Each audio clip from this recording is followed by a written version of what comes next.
Kalau mau sempurna, jangan ngomong doang. Jangan ngomong tok. Lakukan kebenaran.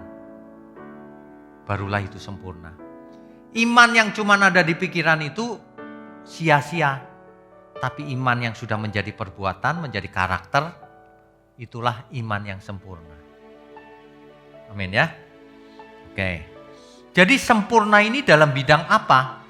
Ya semuanya.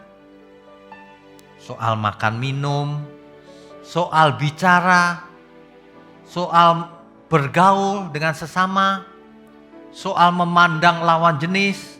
Perhatikan. Ya, jangan matanya jelalatan. Kalau sempurna matanya sopan. Ya. Sempurna dalam berumah tangga. Berumah tangga, saya suka berantem Pak sama istri, sama suami. Ya itu wajar. Tapi bukan berarti lalu berantemnya dendam. Kalau dulu salah ya sekarang ke depan jangan buat lagi. Begitu loh maksudnya. Mumpung masih ada waktu. Dalam hal apa lagi Pak? Dalam hal bekerja. Dalam hal bisnis. Dalam hal apapun. Usahakan menjadi sempurna. Tak bercacat, tak bercela. Bahkan itu semua menyenangkan Tuhan. Amin ya.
Shalom, selamat pagi Bapak Ibu Saudara terkasih. Senang berjumpa dengan Bapak Ibu di ibadah pagi hari ini bersama dengan GSKI Pantai Indah Kapuk. Kiranya Bapak Ibu senantiasa ada dalam perlindungan Tuhan. Mari Bapak Ibu kita bersatu dalam doa. Haleluya.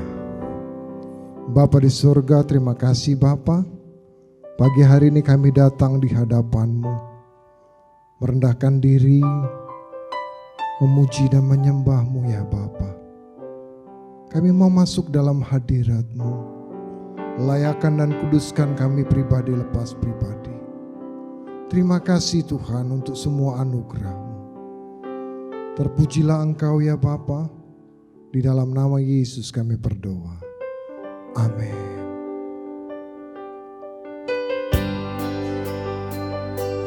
Kami rindu selalu menyenangkan hati-Mu Bapa. Terima kasih Tuhan.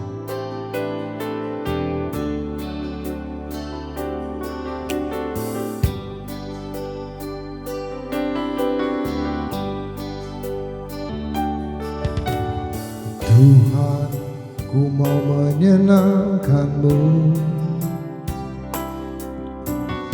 Tuhan, bentuklah hati ini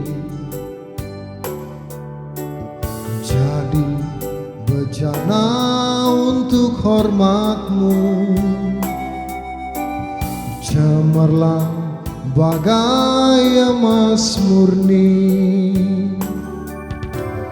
Tuhan, ku serahkan hatiku, semua ku berikan padamu. Kuduskan hingga tulus selalu, agar aku menyenangkan-Mu, menyenangkan-Mu, senangkan-Mu. Hanya itu kerinduanku, menyenangkan-Mu, senangkan hati-Mu. Hanya itu kerinduanku. Mari kembali kita naikkan pujian ini bersama-sama dari awal.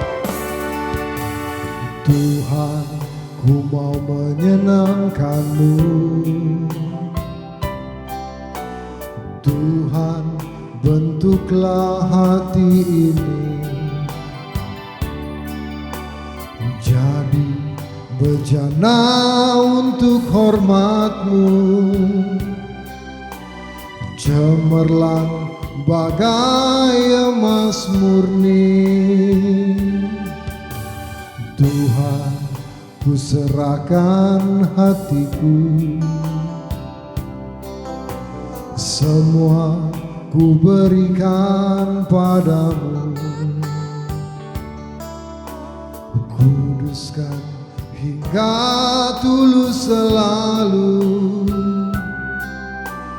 agar aku menyenangkan-Mu, menyenangkan-Mu, senangkan-Mu. Hanya itu kerinduanku, menyenangkan-Mu, senangkan hati-Mu. Hanya itu kerinduanku, menyenangkan-Mu, senangkan-Mu. Hanya itu kerinduanku, menyenangkan-Mu, senangkan hati-Mu.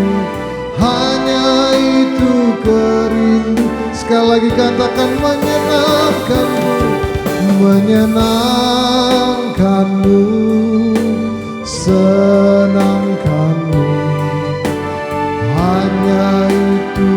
kerinduanku, menyenangkanmu, senangkan hatimu, hanya itu kerinduanku, hanya itu kerinduanku, hanya itu kerinduanku.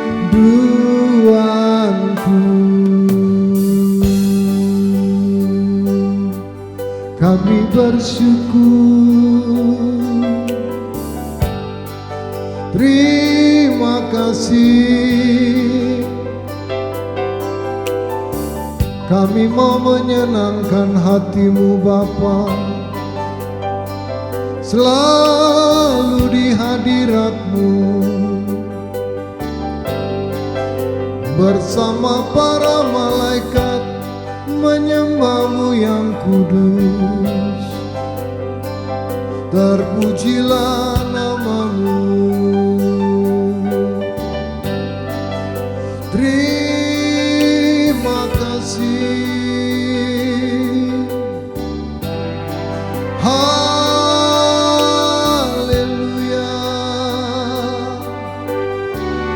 Haleluya.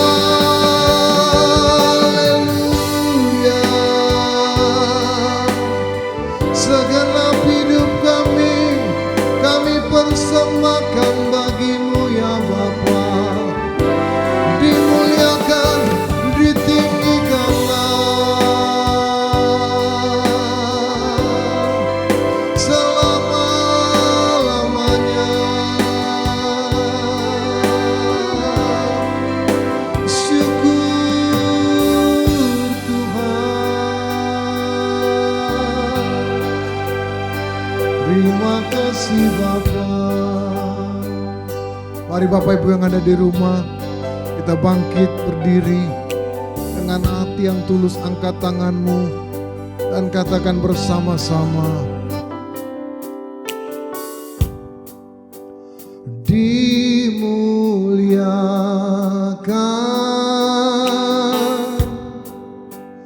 ditinggikan,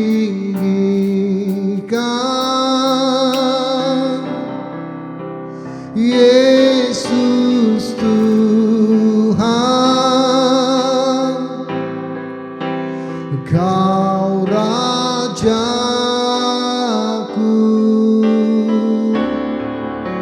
yang bertata,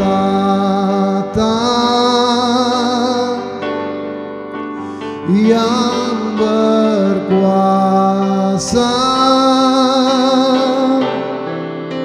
Yesus Tuhan, Kau Rajaku. Dimuliakan, ditinggikan, dimuliakan,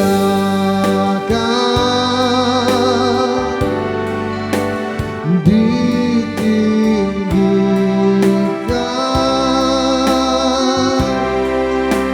Yesus Tuhan, Kau Rajaku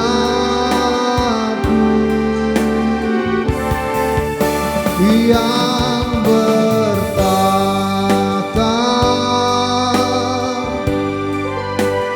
yang berkuasa,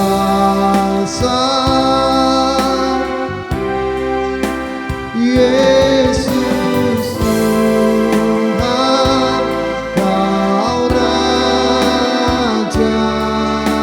Yesus Tuhan, Kau Rajaku, Yesus Tuhan, Kau Rajaku. Haleluya. Yesus Tuhan, Kau Rajaku.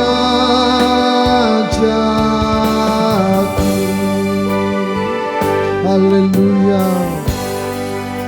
Terima kasih Bapa. Kami buka ibadah kami hanya di dalam nama Tuhan Yesus Kristus. Mari umat percaya yang di rumah bersama-sama katakan amin, haleluya. Tetap berdiri, naikkan pujian ini, suka-sukamu Tuhan. Mari dengan tulus hati naikkan pujian ini. Biarlah nama Tuhan senantiasa ditinggikan.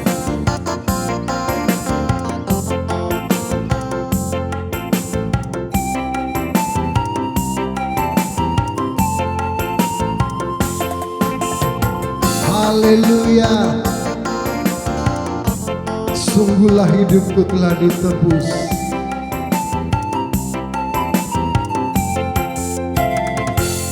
Sungguhlah hidupku telah ditebus oleh kuasa darah yang kudus.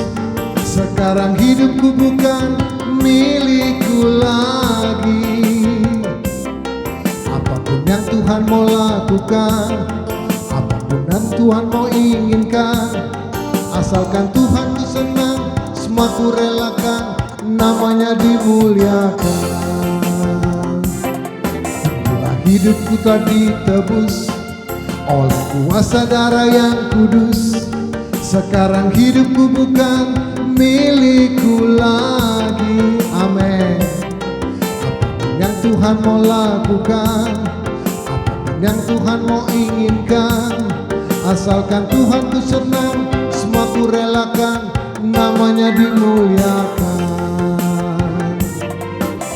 Suka-sukamu Tuhan, suka-sukamu Tuhan, suka-sukamu Tuhan, suka-sukamu Tuhan, suka-sukamu Tuhan, suka-sukamu Tuhan, suka-sukamu Tuhan, suka-sukamu Tuhan. Haleluya. Mari dengan sukacita naikkan pujian ini.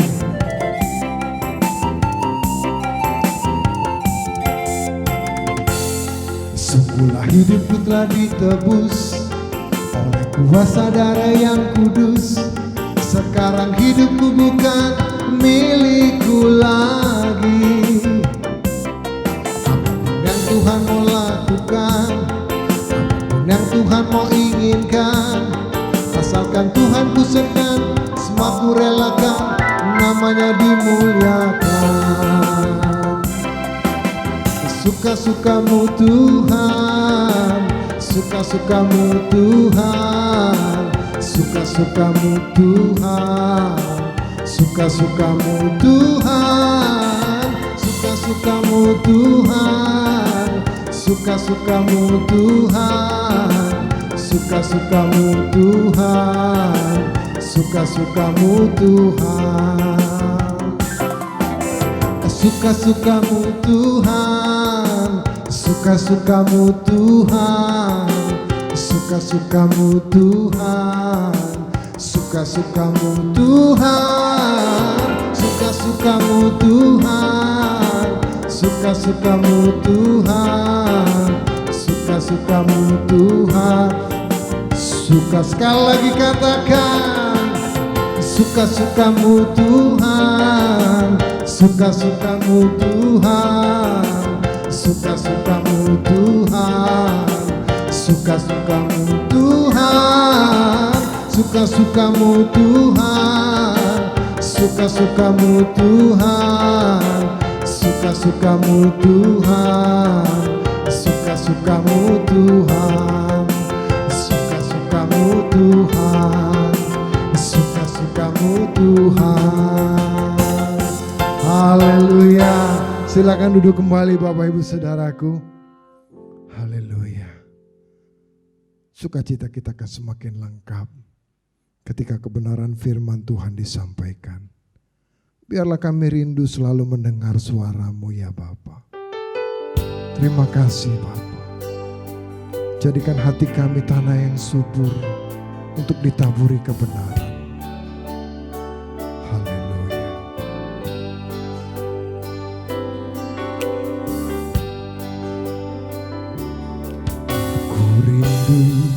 Selalu mendengar suara-Mu Tuhan, Kudus berikan hati pegang,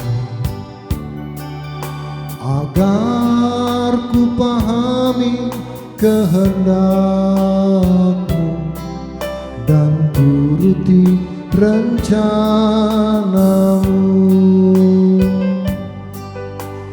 Ku rindu selalu mendengar, ku rindu selalu mendengar suara-Mu Tuhan. Roh Kudus berikan hati pegang, agar ku pahami kehendak-Mu dan turuti rencana-Mu. Aku sebagai tanah liat, Engkau penjunanku, ya Tuhan, ku rela Kau bentuk. Lembutkan hatiku, selembut kasih-Mu Yesus, ku berjalan di jalan-Mu. Ku rindu selalu mendengar, ku rindu selalu mendengar suara-Mu Tuhan. Roh Kudus berikan hati pegang, agar ku pahami kehendak-Mu dan turuti rencana-Mu. Aku sebagai tanah liat, Engkau penjunanku, ya Tuhan, ku rela Kau bentuk. Lembutkan hatiku, selembut kasih-Mu Yesus, ku berjalan di jalan-Mu. Aku sebagai tanah liat, Engkau penjunanku, ya Tuhan, ku rela Kau bentuk.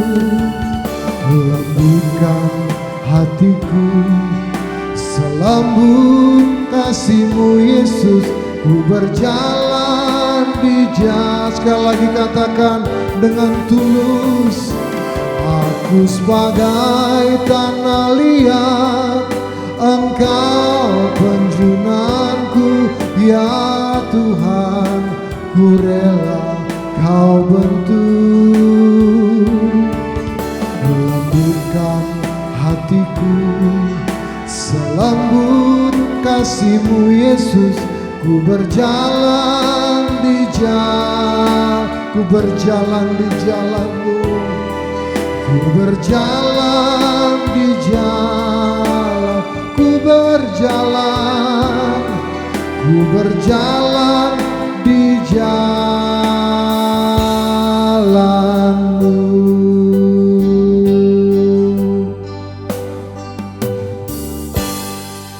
Haleluya. Amin. Shalom Bapak Ibu sekalian, selamat pagi. Di pagi yang cerah ini, mari kita kembali mempersiapkan diri untuk menghadap hadirat Tuhan. Mari kita siapkan pikiran, hati, dan seluruh keberadaan kita.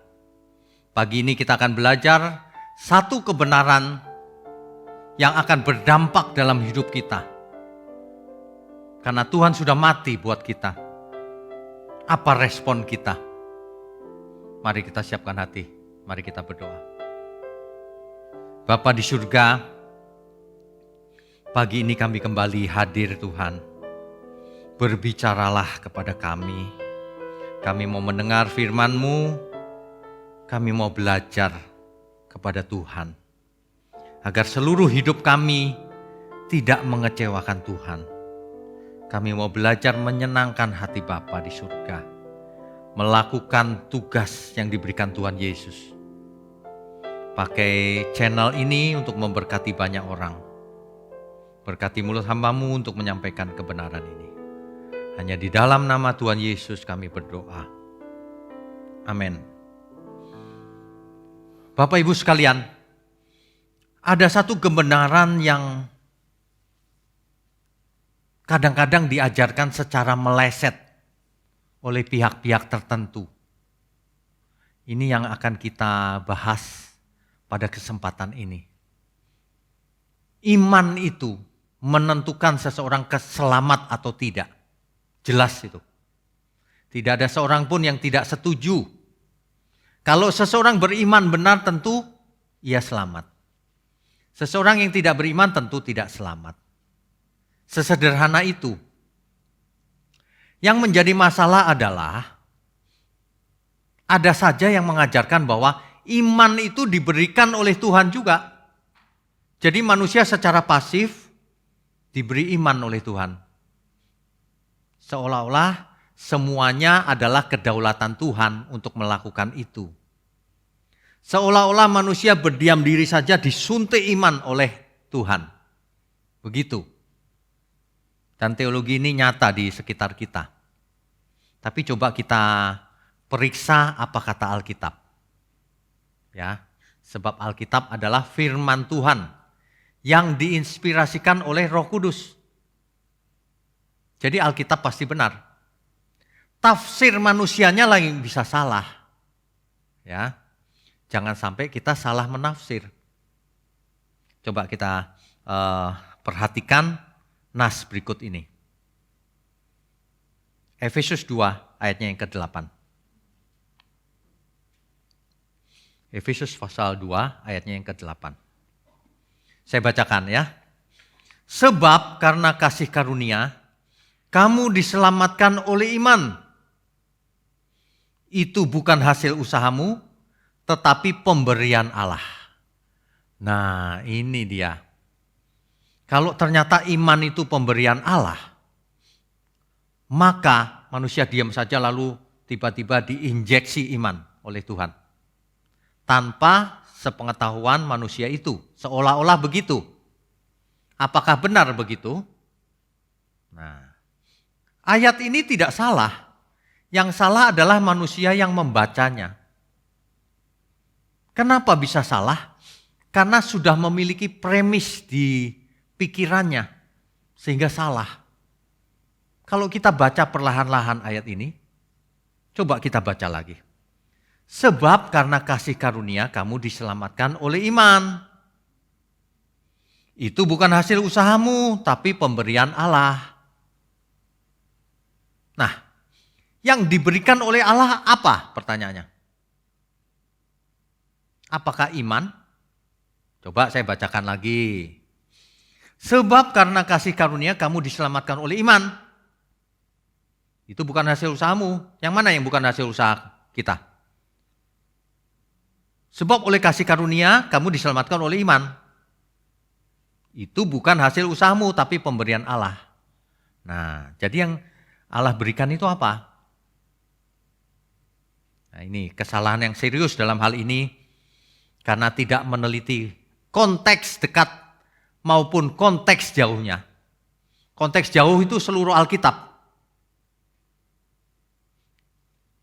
Maka orang menjadi salah mengerti. Sebenarnya kita bisa pelajari hal ini, baik secara gramatika, teks asli Alkitab, maupun secara konteks.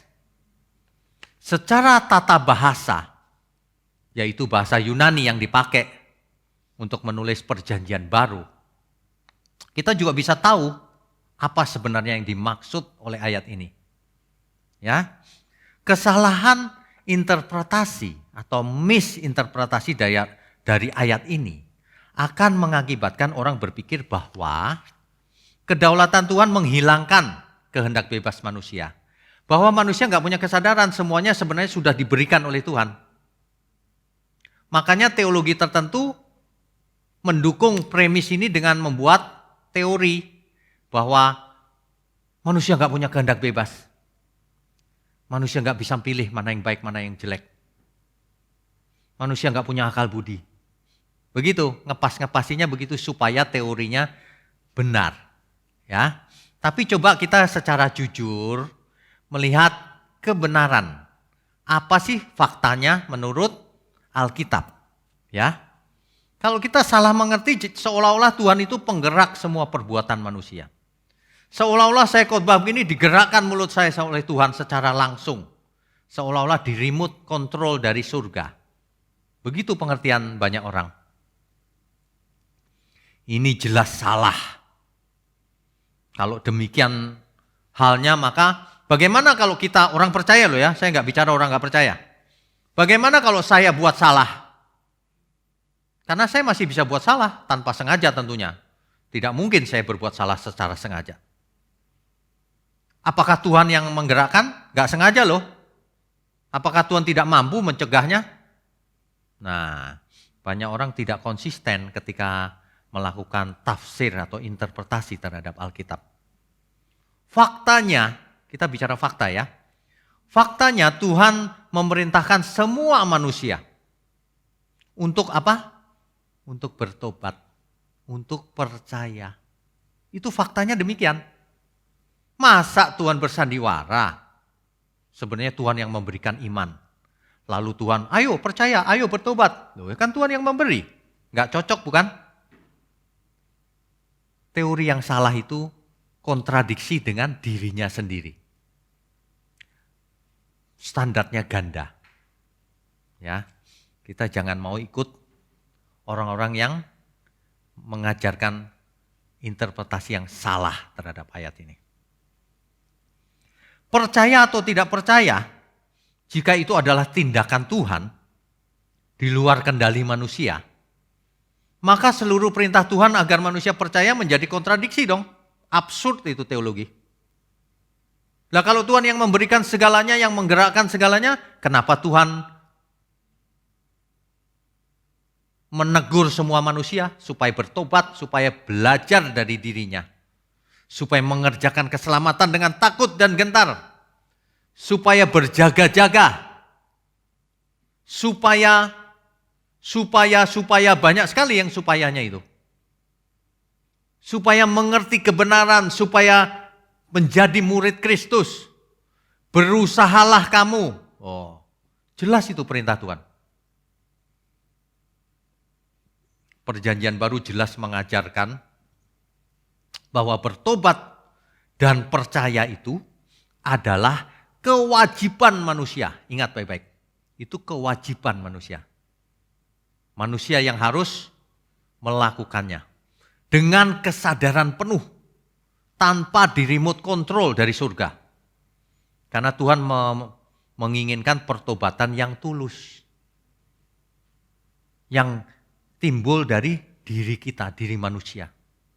Yang kalau manusia mengasihi Tuhan, mencintai Tuhan, karena cinta yang tulus dari hati. Bukan karena Tuhan yang membuat takdir. Bukan. Ini memang lucu ini teori ini. Ya. Manusialah yang harus mengerjakannya. Yesus sendiri, Tuhan Yesus sendiri memerintahkan. Markus 1 ayat 15, coba kita baca. Markus pasal 1 ayat 15. Saya bacakan ya. Katanya, waktunya telah genap, kerajaan Allah sudah dekat. Bertobatlah dan percayalah kepada Injil. Bapak, Ibu, Saudara sekalian, kalau baca ini ngerti nggak kira-kira? Harus jujur. Ini perintah Tuhan kepada siapa? Kepada manusia. Kalau manusia diperintah artinya manusia punya kehendak bebas. Kalau manusia nggak punya kehendak bebas, untuk apa diperintah oleh Tuhan? Tuhan diam saja yang menggerakkan manusia Tuhan. Harus punya nalar yang sehat ya. Kalau mau mengerti kebenaran itu nalarnya dipakai, jangan nggak dipakai. Ada amin? Alkitab mengatakan siapkan akal budimu. Ini bukan saya loh, nanti banyak orang tersinggung. Saya lagi bicara Alkitab. Alkitab itu berkata siapkan akal budimu. Baru setelah ayat dari itu, sebab itu kuduslah kamu. Sebab aku kudus. Hidup kudus pun harus pakai akal budi. Banyak orang nggak pakai akal budi, hidup kudus itu pakaiannya putih-putih. Pakai jubah agama, nggak punya nalar itu. Makanya siapkan akal budimu, Alkitab bilang. Hidup kudus itu tidak begitu. Ya. Nah, jadi faktanya dalam Alkitab, Tuhan memerintahkan semua orang untuk aktif. Bukan pasif, bukan diam saja. Harus aktif. Percaya kepada Tuhan itu aktif, bukan pasif. Bahkan juga bukan cuma aktif, tapi proaktif. Ada amin? Ada orang-orang yang premisnya percaya Tuhan itu pasif saja Pak. Karena Tuhan yang berperang ganti kita. Ada ayat memang di Alkitab. Tuhan akan berperang ganti kamu dan kamu akan diam saja. Wah, orang kalau mendengar ayat ini, amin. Enggak diperiksa itu konteksnya apa. Itu adalah bangsa Israel ketika dikejar oleh pasukan Fir'aun dan Fir'aun. 600 kereta berkuda dengan tentara-tentaranya. Bangsa Israel ngeri melihat itu. Sementara di depan mereka ada laut.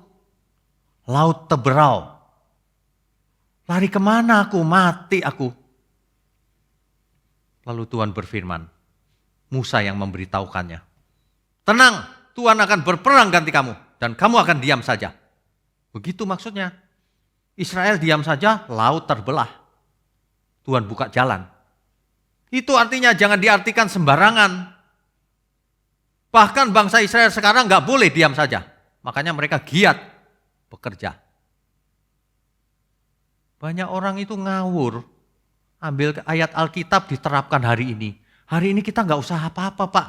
Tuhan yang berperang. Dan kita diam saja, kita selamat. Karena kita sudah dipilih sejak dunia belum dijadikan bahwa kita akan selamat. Sekali selamat tetap selamat. Pakai pikiran sendiri. Gak pakai Alkitab. Ini orang yang kebanyakan mendengar Injil placebo. Yang cuman menyenangkan telinga. Bahaya ini, kalau diteruskan bisa binasa kau. Gak mendengar ajaran Tuhan Yesus. Perhatikan Tuhan Yesus mengajar apa. Alkitab ini diadakan bukan untuk disimpan, dibaca. Jangan dibaca buru-buru. Dulu-duluan sama temannya. Saya udah 10 kali temannya, 20 kali kejar-kejaran terus. Tapi kalau ditanya isinya apa, gak tahu aku. Wah ini konyol banget ya. Jangan lagi begitu. Bacalah Alkitab setiap hari. Perlahan-lahan. Minimal 1 perikop. Minimal. Tetapi yang lebih penting harus mengerti isinya. Saya sering menganjurkan kepada semua orang. Harus membuat catatan setiap hari. Kalau membaca Alkitab jangan gak buat catatan. Nanti hari ini baca Alkitab ngerti, besok baca perikop yang lain, perikop yang hari ini sudah lupa. Ditulis di kertas, kertas kecil, tulis tangan. Kalau 1 hari 1 perikop, bayangkan sebulan berapa perikop? 30 loh Bapak Ibu. Setahun 360 perikop. Bapak Ibu kalau melakukan itu setahun sudah bisa bikin buku sendiri. Tapi harus mengerti ya. Begitu. Sederhana loh Tuhan sediakan sarananya. Manusianya yang suka pilih-pilih ayat, aku diam saja. Saya pernah bertanya pada seorang yang hadir pada pendalaman Alkitab kita. Setelah hadir, dia tanya ke saya. Pak, bukankah keselamatan Tuhan yang menentukan? Kita nggak perlu berusaha. Saya tanya, memangnya kita nggak perlu berusaha? Enggak Pak. Memangnya kita nggak berusaha, disuruh Tuhan berusaha hidup kudus? Enggak Pak, kekudusan pun karena Tuhan. Waduh, saya sampai bingung nih, wah kok begini nih. Lalu saya kasih ilustrasi. Nih tangan saya gerakan, siapa yang menggerakkan? Tuhan Pak. Waduh, saya bingung juga nih. Oke. Bapak ke tempat ini siapa yang menggerakkan? Tuhan. Waduh, rohani sekali orang ini. Bapak pernah buat salah nggak? Pernah Pak. Siapa yang menggerakkan? Nggak mau jawab dia. Standarnya ganda. Kalau buat salah siapa yang menggerakkan? Oh itu bukan Tuhan Pak. Terus siapa yang ngajarin kamu itu supaya nggak berusaha? Tuhan juga. Bingung juga dia lama-lama. Kalau dia ngomong Tuhan, mari kita periksa Alkitab. Alkitab nggak pernah ngajarin begitu. Ya, jadi jangan ngarang-ngarang sendiri. Ya, terutama ajaran Tuhan Yesus. Coba dibaca dengan hati jujur, buat ringkasannya. Gak ada itu perintah, kamu jangan berbuat apa-apa. Nanti Tuhan yang kerjakan semuanya. Kamu gak usah hidup kudus, gak usah bertobat, nanti Tuhan yang mengerjakannya. Karena kamu sudah dipilih sebelum dunia dijadikan. Gak ada itu di Alkitab seperti itu. Itu karangan manusia yang menyesatkan. Kedaulatan Tuhan sebenarnya tidak menghilangkan kehendak bebas. Bahkan kedaulatan Tuhan menciptakan kehendak bebas dalam diri manusia. Sebab manusia diciptakan menurut gambar dan rupa Allah. Artinya apa? Mempunyai kemiripan dengan penciptanya.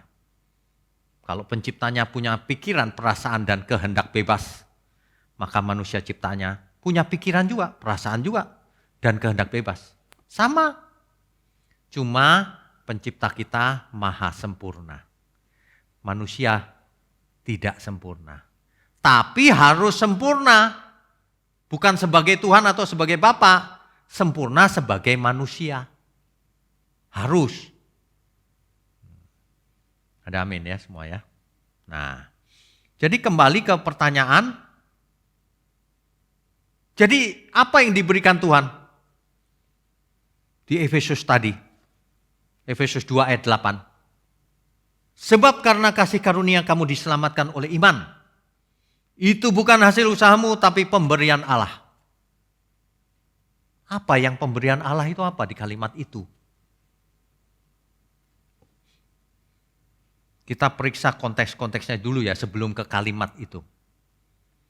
Markus 1 ayat 15, bertobatlah dan percayalah kepada Injil. Markus 11 ayat 22, percayalah kepada Allah. Dan seterusnya. Kita diperintah untuk percaya. Bukan gini, kamu akan kubuat percaya. Tuhan gak begitu.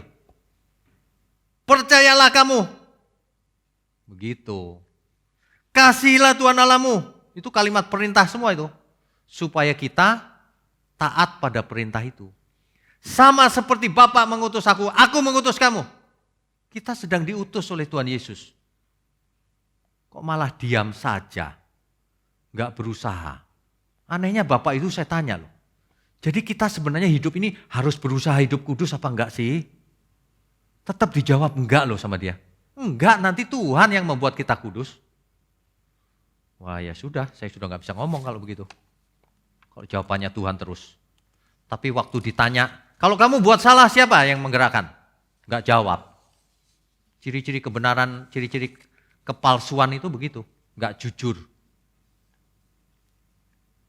Seluruh kata perintah yang digunakan adalah kata kerja Yunani.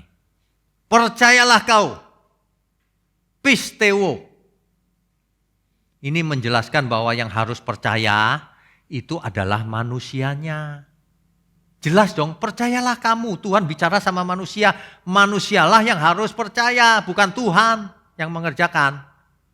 Masa bahasa Indonesia sederhana saja tidak mengerti? Mau pakai bahasa Indonesia, mau pakai terjemahan bahasa Inggris, mau pakai terjemahan bahasa Arab, mau pakai terjemahan bahasa Yunani, Ibrani, apapun. Sama artinya.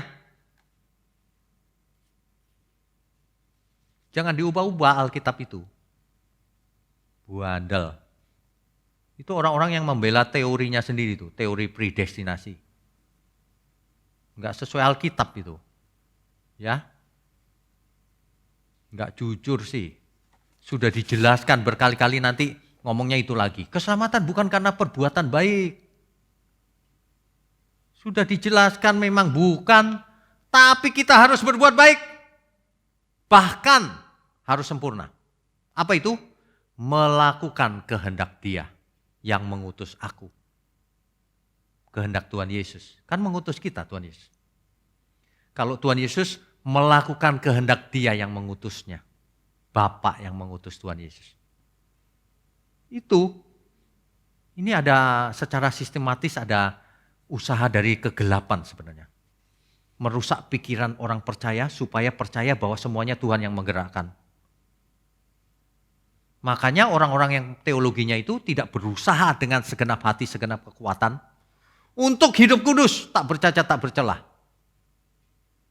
Mereka kalau memandang kita harus berusaha seolah-olah gini, membanggakan diri ya kebaikanmu sendiri, gitu. Gak mengerti mereka. Sudah kemakan premis itu begitu. Sudah buta dan tuli. Di depan matanya sudah jelas kalimat perintah buat manusia. Masih ngotot itu Tuhan yang mengerjakan. Wah, aneh memang. Kita mulai dari tata bahasanya dulu ya. Dalam salah satu terjemahan Efesus 2 ayat 8 diterjemahkan demikian. For by grace, grace di situ kata benda feminin. You have been saved through faith. And that di situ netral. Not of yourself. It is the gift of God. It is the gift of God. Gift di situ neuter juga. Dalam bahasa, tata bahasa yang bentuknya sama, itulah yang menerangkan kata benda itu.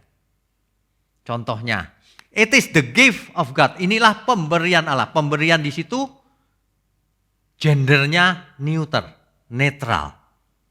Kalimat sebelumnya and that dan itu neuter, sama. Artinya yang pemberian Allah itu adalah that, itu. Masalahnya itu apa? Nah, kan begitu ya. Karena kalimat sebelumnya tidak ada yang neuter. Kalimat sebelumnya itu for by grace you have been saved through faith. Ini sayangnya ini analisa tata bahasa harus mengerti sedikit ya tentang Yunani ya. Kalau kita perhatikan jelas bahwa the gift of God memiliki gender neuter. Jadi tidak menunjuk pada iman. Kenapa? Iman di situ gendernya feminin. Nangkep ya? Iman di situ gendernya feminin. Sedangkan gift atau pemberian itu gendernya neuter. Sebelum kalimat itu ada that atau itu bukan hasil usahamu. Itu neuter. Artinya pemberian Allah itu. Itu yang mana? Bukan iman karena iman feminin. Kalau lewat tata bahasa. Jadi apa? Yang neuter kita cari-cari nggak ada juga. Tapi kalau kita mengerti dengan benar, maka gift itu menunjuk pada itu kalimat itu. For by grace you have been saved. You have been saved. Apa itu? Keselamatan. Keselamatan itu bukan hasil usahamu. Tapi pemberian Allah, itu maksudnya. Jadi keselamatan diberikan begitu. Kalau baca Alkitab harus lengkap. Keselamatan itu ada prosesnya. Tuhanlah yang memberi kesempatan untuk selamat. Karena Tuhan mati di kayu salib. Ketika kita masih berdosa. Amin. Demikianlah kasih Tuhan begitu besar. Ketika kita masih berdosa, Tuhan bersedia mati di kayu salib. Dan itu membuka peluang. Agar manusia bisa dihakimi menurut perbuatannya. Sebab iman itu diwakili oleh perbuatan. Iman macam apa yang tidak ada perbuatannya? Iman fantasi, iman bohong, iman mati seperti tubuh tanpa roh. Kalau orang sampai nggak ngerti juga ya, itu pura-pura tidak mengerti. Itu orang yang tidak jujur. Saya sering ketemu orang yang nggak jujur begitu. Sudah termakan oleh teologi itu. Gini aja nggak mengerti. Dan faktanya juga kita bisa periksa kok faktanya. Faktanya kalau seseorang berbuat itu Tuhan yang menggerakkan atau pilihan dia. Kan pilihan kita masing-masing. Tapi Tuhan berikan hukumnya. Apa yang kau tabur, pasti kau tuai. Ada hukum sebab akibat. Gitu loh. Ini jelas ya, mudah-mudahan sangat jelas nih. Anehnya lagi begini, banyak orang bicara soal teologi Calvin. Itu pemberian itu iman Pak gitu. Iman yang diberikan oleh Tuhan itu. Jadi orang beriman tuh kita diam aja gitu tiba-tiba beriman. Padahal saya cuma mau kasih tahu. John Calvin sendiri tidak mengartikan demikian. Gak tahu orang itu dari mana. John Calvin sendiri mengartikan bahwa pemberian dalam Efesus 2 ayat 8 itu adalah keselamatan. Jadi orang-orang pengikut teologi Calvin itu ngarang-ngarang juga tuh. Gak sesuai Calvin juga. Padahal Calvin kalau baca ayat ini dia tahu yang diberikan itu keselamatan. Bukan iman. Ya. Oke. Nah, jadi ini dijelaskan dalam konteks jauh maupun konteks dekat. Seluruh Alkitab menjelaskan hal itu. Contohnya Roma 6 ayat 23. Roma pasal 6 ayat 23 ya. Sebab upah dosa ialah maut. Tetapi karunia Allah ialah hidup yang kekal dalam Kristus Yesus Tuhan kita. Apa karunia Allah? Keselamatan. Ngerti maksudnya ya? Ini gak ada yang bicara soal iman. Keselamatan. Keselamatan karena iman, betul. Iman itu apa? Iman itu bagaimana supaya orang beriman? Bisa tiba-tiba beriman? Gak bisa. Butuh waktu panjang. Orang yang ke gerejanya rajin saja belum tentu beriman. Kalau diajarnya salah. Ya, bertobat lagi. Jangan hidup dalam premismu sendiri. Tapi mengabaikan Alkitab. Tadi itu menurut tata bahasa ya. Sekarang kita analisa menurut konteksnya. Kalau tata bahasa mungkin agak rumit lah. Buat sebagian orang awam ya. Tapi kalau konteksnya jelas kita bisa periksa.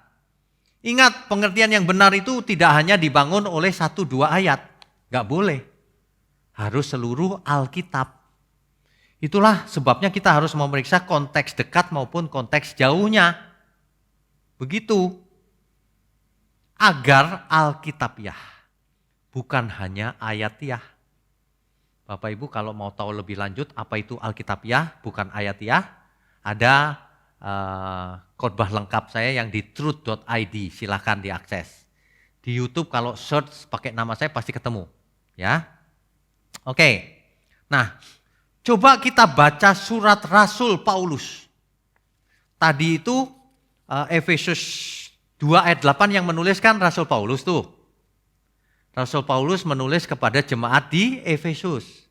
Nah, kita periksa saja apakah Rasul Paulus bermaksud menulis itu, memberitahu jemaat di Efesus bahwa iman itu pemberian Allah. Apakah demikian Rasul Paulus pemikirannya? Kita tinggal cek tulisan Rasul Paulus yang lain. Mari kita cek.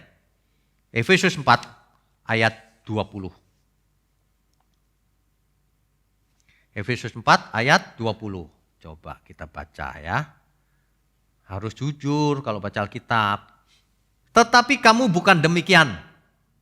Kamu bukan enggak benar.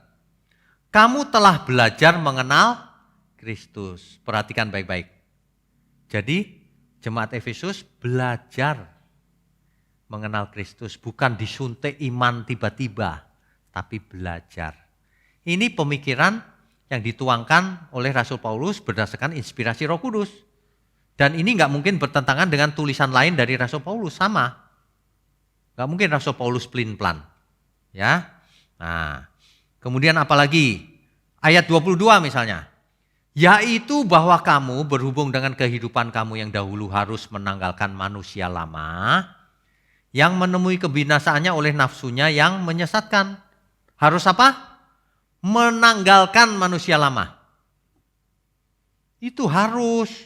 Jadi bukan Tuhan yang menanggalkan, kamu harus menanggalkan. Ya. Nah, ayat 27. Dan janganlah beri kesempatan kepada iblis. Kita yang jangan kasih kesempatan pada iblis. Bukan Tuhan yang menjauhkan kita dari iblis, bukan. Iblis bebas. Tapi kita yang harus jangan pernah memberi kesempatan pada iblis. Begitu ya maksudnya ya. Dan lain-lain. Banyak sekali ayat-ayat Alkitab yang ditulis oleh Rasul Paulus. Rasul yang sama loh yang menulis di kitab yang sama. Bahwa yang diberikan itu bukan iman, tetapi keselamatan. Perhatikan baik-baik Bapak Ibu. Seandainya kalimat tadi memang bermaksud bahwa yang diberikan itu iman Pak. Oke deh, misalnya itu iman yang diberikan. Caranya bagaimana? Apakah ada di antara Bapak Ibu sekalian atau saudara sekalian yang berpikir iman itu diberikan waktu aku tidur Pak, tiba-tiba besok bangun beriman. Apa begitu? Ataukah iman itu diberikan secara mujizat? Ada yang berpikir begitu? Banyak orang kalau nggak jujur ditanya begitu nggak mau jawab dia. Karena mau membela premisnya. Ya. Nah, seandainya yang diberikan itu memang iman, itu pun ada prosesnya iman itu. Harus belajar. Iman timbul dari pendengaran. Pendengaran akan firman Kristus. Berapa ayat mendengarnya? Berapa pasal? Gak disebut bukan? Yang jelas bukan satu ayat atau satu pasal. Pengertian itu harus lengkap satu Alkitab. Ada amin? Jadi iman itu pun proses. Kalau orang mengerti hal ini secara salah, maka hidupnya akan menjadi salah. Ya. Pasti salah hidupnya. Makanya banyak orang tidak all out pada Tuhan. Tidak berusaha belajar Alkitab. Tidak berusaha melakukan apa yang Tuhan kehendaki. Tidak berusaha mengoreksi diri. Mengapa? Karena dalam pikirannya Tuhan sudah menentukan aku selamat. Meskipun aku tidak berbuat apa-apa. Karena keselamatan bukan karena perbuatan baik. Ini rusak ini cara berpikir seperti ini. Sama sekali tidak cocok dengan ajaran Tuhan Yesus. Kalau orang mengasihi Tuhan, dia akan belajar secara benar. Apa sebenarnya yang dimaksud oleh Tuhan Yesus. Coba kita baca ya, apa kata Tuhan Yesus. Contohnya satu saja, padahal banyak. Jangan pura-pura tidak tahu. Saya sampaikan ini. Jangan tersinggung lalu tidak bertobat. Tersinggung lalu bertobat. Itu yang benar. Ngotot sendiri. Akibatnya kok nggak berubah. Akibatnya kalau kamu ngajar atau khotbah nanti orang lain keracunan dengan premismu itu. Coba kita dengar ini. Lukas 13 ayat 23 sampai 25. Ini Tuhan Yesus sendiri ya. Kalau engkau masih memandang Yesus sebagai Tuhan, dengarkan ini kata-katanya langsung. Jangan pakai premismu sendiri. Dibuang jauh-jauh premismu itu. Saya bacakan ya. Dari ayat 23. Dan ada seorang yang berkata kepadanya, kepada Tuhan Yesus maksudnya.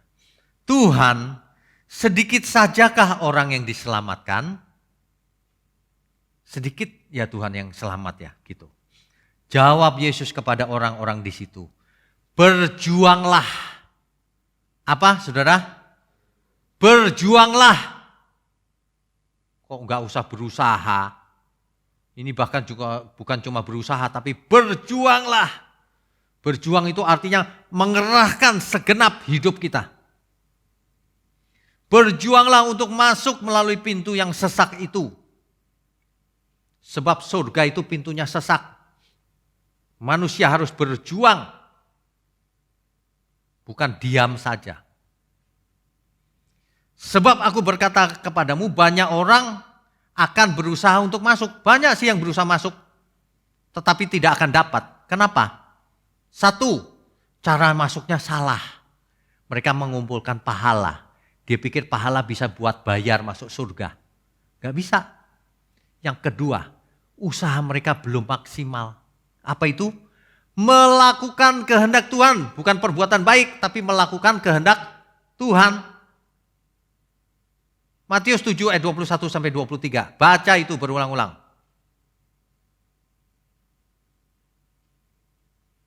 Kalau orang panggil Tuhan, Tuhan, itu percuma, gak masuk kerajaan surga.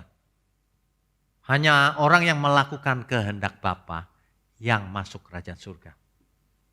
Bahkan khotbah begini, mengadakan perjamuan kudus, mengusir setan pakai nama Yesus, dan sebagainya, tetap gak selamat. Kalau tidak melakukan kehendak Bapa di surga. Lah sekarang ada premis, kamu akan diam saja, sekali selamat tetap selamat, kamu gak usah berusaha, Tuhan yang mengerjakannya. Bukankah ini sabotase terhadap kebenaran? Orang yang percaya itu jadi, oh gitu ya, ya udah gak berjuang seperti perintah Tuhan Yesus. Ini pasti si jahat asalnya. Masuk ke dalam ajaran gereja. Ya, hati-hati Bapak Ibu. Coba dipikir baik-baik dah. Tuhan Yesus memerintahkan supaya kita berjuang dengan benar tentunya. Banyak orang berjuang juga gak masuk.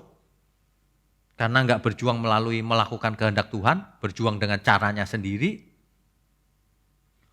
Banyak orang akan berusaha untuk masuk tetapi tidak akan dapat.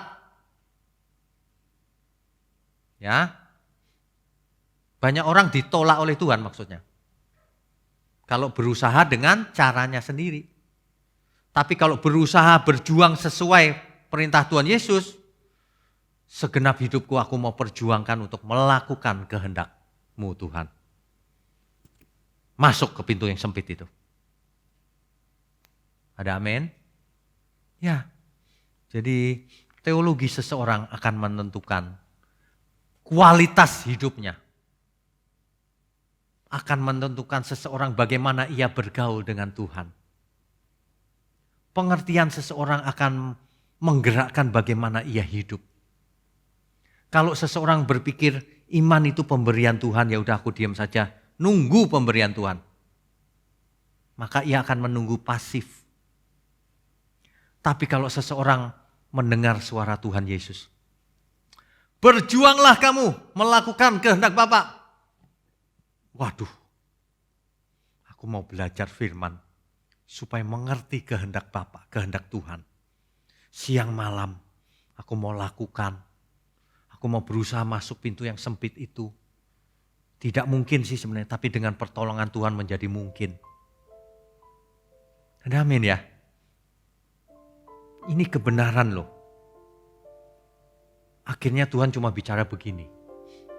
Jika kamu mengasihi aku, engkau akan melakukan seluruh perintahku. Banyak orang tidak mengasihi Tuhan, makanya tidak melakukan perintah Tuhan.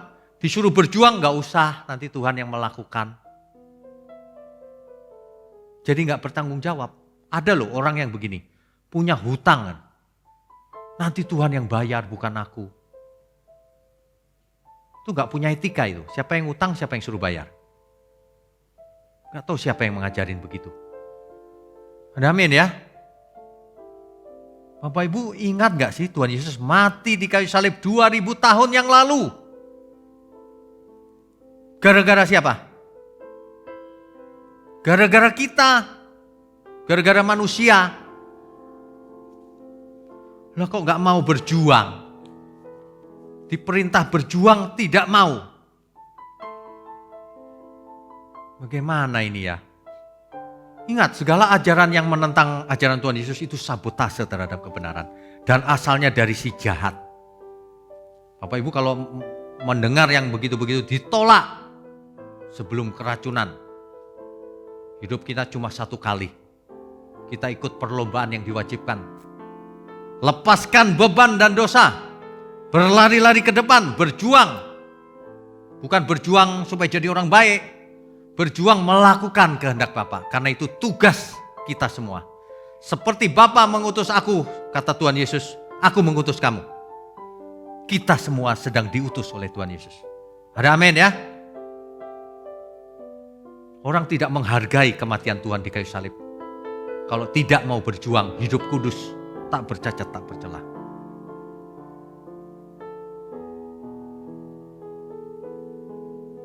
Mari Bapak Ibu. Sesungguhnya sengsaramu karena salahku, sesungguhnya deritamu karena dosaku, sesungguhnya kedatanganmu gantikan tempatku, agar aku tak binasa. Bapak Ibu sekalian, mari kita siapkan hati, pikiran, seluruh keberadaan kita. Kita akan melakukan perjamuan kudus. Bapak Ibu siapkan anggur dan roti. Bagi yang tidak ada anggur, boleh pakai teh. Sebab yang terutama adalah sikap hati kita. Bagaimana kita menyambut anugerah kematian Tuhan Yesus di kayu salib. Dengarkan apa kata Tuhan Yesus. Ya, coba kita siapkan semua yang kita perlukan, roti dan anggur. Mari kita berdoa. Di dalam nama Tuhan Yesus,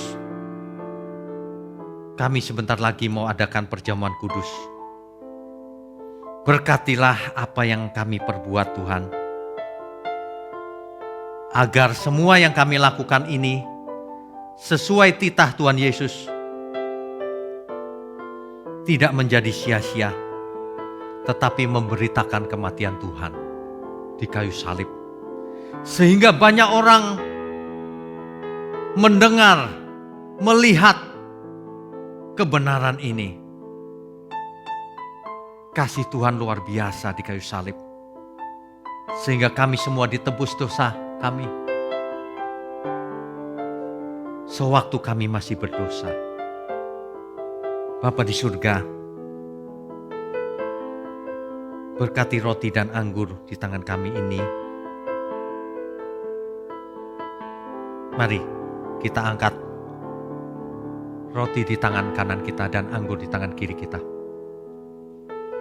Bapa di surga, biarlah roti di tangan kanan kami ini dan anggur di tangan kiri kami merupakan lambang yang Tuhan Yesus kerjakan untuk kami. Kami akan lakukan dengan taat seumur hidup kami. Berkati ya Tuhan.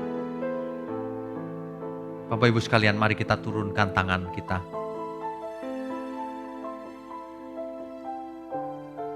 Bapak Ibu ikuti pengakuan bersama ini setelah saya. Dalam nama Tuhan Yesus,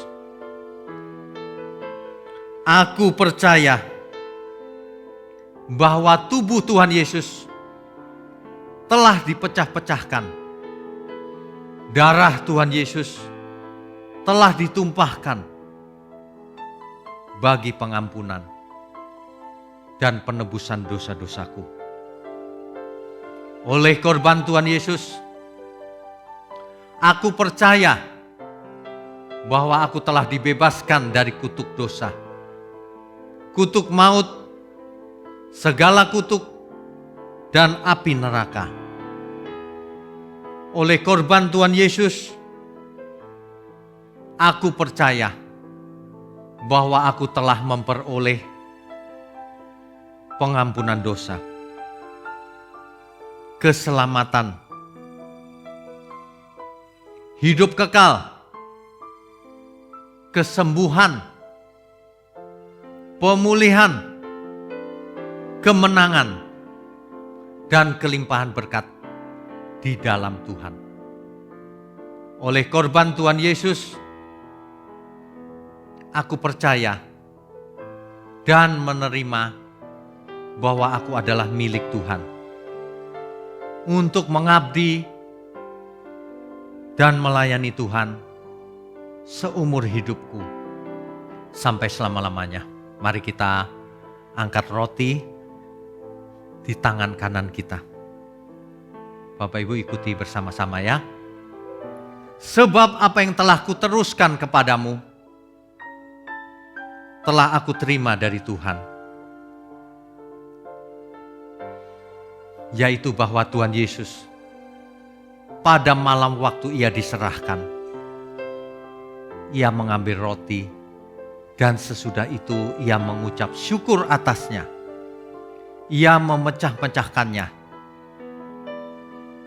dan berkata, inilah tubuhku yang diserahkan bagi kamu. Perbuatlah ini menjadi peringatan akan aku. Roti ini menunjuk kepada tubuh Tuhan Yesus. Makanlah di dalam nama Tuhan Yesus Kristus.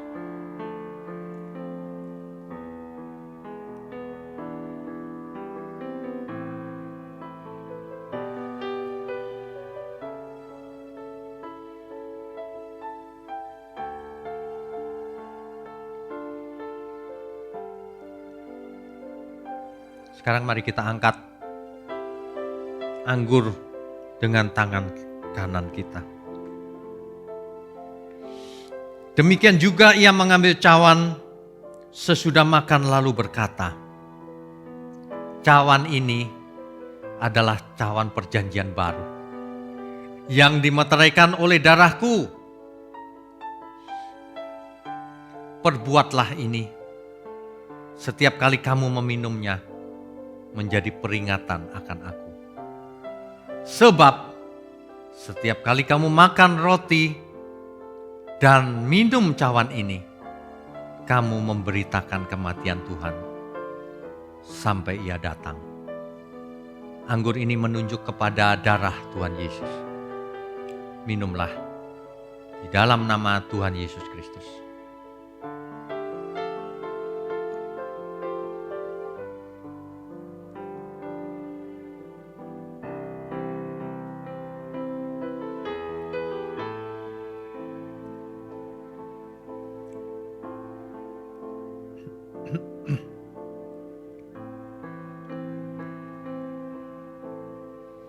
Di jalan terjal berdebu, tertati-tati langkahmu, anak manusia. Pikul salibnya, tak sepatah pun keluhmu, walaupun nyeri lukamu, Tuhanku Yesus, Juru Selamatku. Sesungguhnya sengsaramu karena salahku, sesungguhnya deritamu karena dosaku. Sesungguhnya kedatanganmu gantikan tempatku, agar aku tak binasa.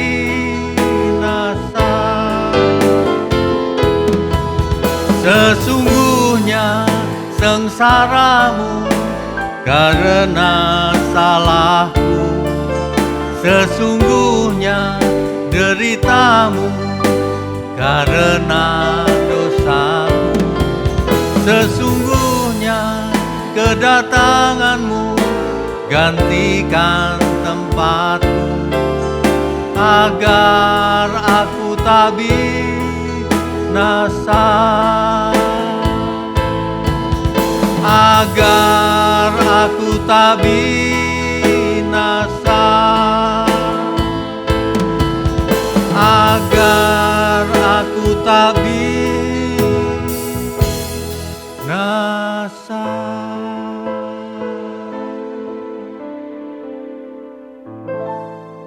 Bapak Ibu sekalian, yang berbahagia adalah orang yang menerima anugerah dari Tuhan Yesus, yang berjuang melakukan perintah Tuhan, yang menghargai kematian Tuhan di kayu salib dengan cara memberikan diri, memikul salib kita masing-masing, menjadi murid Tuhan, menyenangkan Tuhan, melakukan seluruh perintah Tuhan.